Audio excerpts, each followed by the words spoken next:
मोदी सरकार को कोसना है तो बस कोसना है, फिर क्या गलत और क्या सही शायद विपक्ष की नजर में इसके कोई मायने नहीं है। तभी तो आम आदमी पार्टी और आरजेडी जैसी विपक्षी पार्टियों ने इस बार मोदी सरकार को घेरने के लिए अग्निपथ योजना में भर्ती के लिए मांगे जा रहे जाति प्रमाण पत्र को ही मुद्दा बना दिया और कहने लगे भारत के इतिहास में पहली बार सेना भर्ती में जाति पूछी जा रही है। लेकिन इन विरोधियों ने जाति के बहाने जैसे ही मोदी सरकार पर हमला बोला, सेना और बीजेपी दोनों ने अपने जवाबों से विपक्ष को मुंहतोड़ जवाब दिया।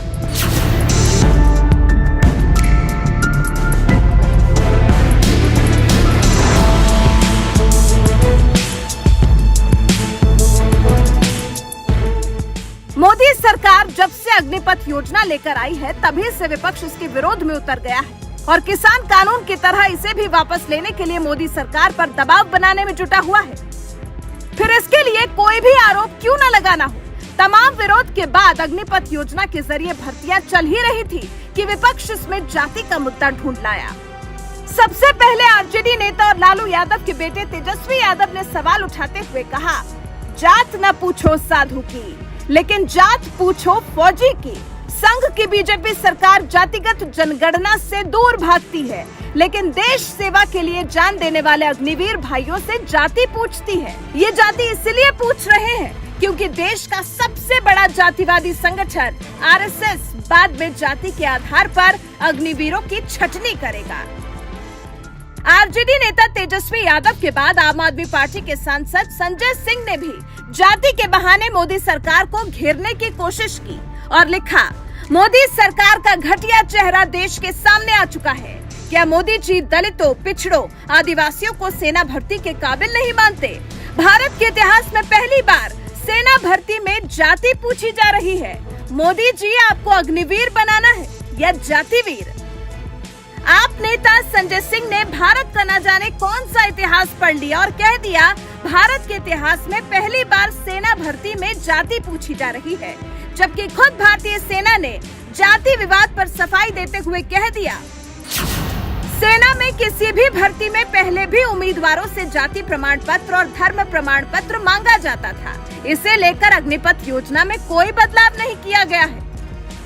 सेना के अलावा देश के रक्षा मंत्री राजनाथ सिंह ने भी बयान दिया, जाति और धर्म की जो बात अग्निपथ भर्ती फॉर्म में लिखी है वो नई व्यवस्था नहीं है, आजादी के समय से ही ऐसा चला आ रहा है। यह पूरी तरह अफवाह है। जो पहले व्यवस्था थी हमारे आजादी के पहले से वही व्यवस्था अब तक की चली आ रही है, उसमें कहीं पर कोई परिवर्तन नहीं हुआ। लेकिन जाति की जो मांग की गई है सर, मैं जो कह रहा हूँ जो पुरानी व्यवस्था रही है वही व्यवस्था चली आ रही है। अब इसके आगे मुझे क्लैरिफाई करने की समझता हूँ कोई जरूरत नहीं।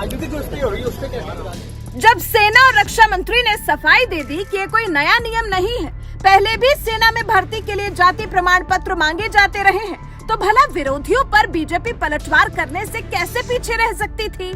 दिल्ली से बीजेपी सांसद मनोज तिवारी ने आप सांसद संजय सिंह को आड़े हाथों लेते हुए जोरदार पलटवार किया और कहा, संजय सिंह को पीएम मोदी से इतनी नफरत है कि गलत खबर को ट्वीट कर देश को गुमराह करते हैं। आज हमने आम आदमी पार्टी के राज्यसभा सांसद संजय सिंह जी का एक ट्वीट देखा तो मुझे वो लाइन याद आ गई कि is it compulsory to be dumb to be in आप। नरेंद्र मोदी जी से इतनी नफरत है इन विपक्षियों को कि ये झूठी खबर को खुद ट्वीट करके देश को गुमराह करने में लग जाते हैं। जो व्यवस्था 1949 से चल रही है उसको लिखते हैं देश में पहली बार ऐसा हुआ। संजय सिंह जी, आपको इस कृत्य के लिए माफी मांगनी चाहिए। आप सांसद हैं और एक सांसद के द्वारा इस तरह की झूठी खबर फैलाना शोभा नहीं देता। फौज ने 2013 में माननीय सुप्रीम कोर्ट को बताया था कि यह सिर्फ प्रशासनिक और परिचालन आवश्यकता के लिए है, चयन प्रक्रिया में इसकी कोई भूमिका नहीं है। लेकिन आम आदमी पार्टी को तो नफरत फैलाना है देश में, समाज में, या फिर आम आदमी पार्टी बदतमीजों की पार्टी बन गई है। कुछ दिन पहले अरविंद केजरीवाल जी वो ट्वीट करते हैं कि बीजेपी की पैंट गीली हो जाती है।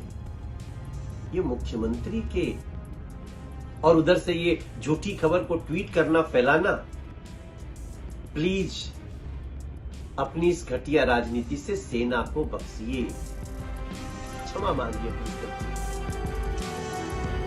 मनोज तिवारी के बाद केंद्रीय मंत्री अनुराग ठाकुर ने तो पूरे नियम कानून के साथ आम आदमी पार्टी को जमकर आड़े हाथों लिया और कहा ये वही लोग हैं जिन्होंने सेना की सर्जिकल स्ट्राइक पर सवाल उठाया था।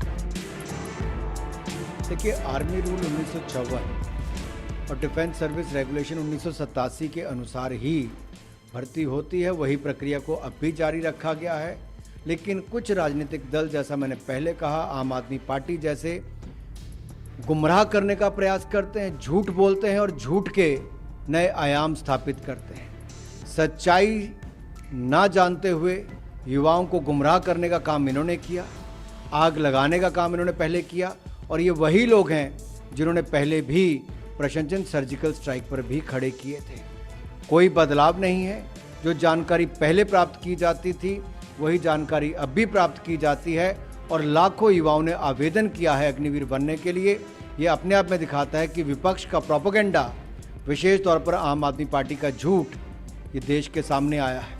ये लगातार झूठ बोलते हैं और आम आदमी पार्टी झूठ का राजनीति करती है। राजनीतिक लाभ के लिए सेना पर भी प्रश्न चिन्ह खड़ा करते हैं, सेना के नियमों पर भी प्रश्न चिन्ह खड़ा करते हैं, अग्निवीर योजना पर भी प्रश्न चिन्ह खड़ा करते हैं। ये अपने आप में दिखाते हैं कि राजनीतिक लाभ के लिए आम आदमी पार्टी कितना नीचे गिर सकती है। आपको बता दें, जाति प्रमाण पत्र को लेकर मचे बवाल के बीच अग्निवीर योजना के तहत होने वाली भर्ती योजना में जाति प्रमाण पत्र और धर्म प्रमाण पत्र मांगने को लेकर राजनीतिक बवाल शुरू हुआ तो विवाद गहराता देख सेना ने विपक्ष के नेताओं के आरोपों का खंडन करते हुए बयान जारी किया है। सेना के अधिकारियों ने कहा है कि सेना की किसी भी भर्ती में पहले भी उम्मीदवारों से जाति प्रमाण पत्र और धर्म प्रमाण पत्र मांगा जाता था। इसे लेकर अग्निपथ योजना में कोई बदलाव नहीं किया गया है। इसके अलावा भारतीय सेना के अधिकारी ने कहा कि प्रशिक्षण के दौरान मरने वाले रंगरूटों और सेवा में शहीद होने वाले सैनिकों के लिए धार्मिक अनुष्ठानों के अनुसार अंतिम संस्कार करने के लिए भी धर्म की जानकारी की आवश्यकता होती है। बहरहाल, जिस तरह से आम आदमी पार्टी और आरजेडी ने जाति प्रमाण पत्र का मुद्दा उठाकर अग्निपथ योजना की आलोचना की और मोदी सरकार पर हमला बोला, इस पर आपका क्या कुछ कहना है? अपनी राय हमें कमेंट कर जरूर बताएं।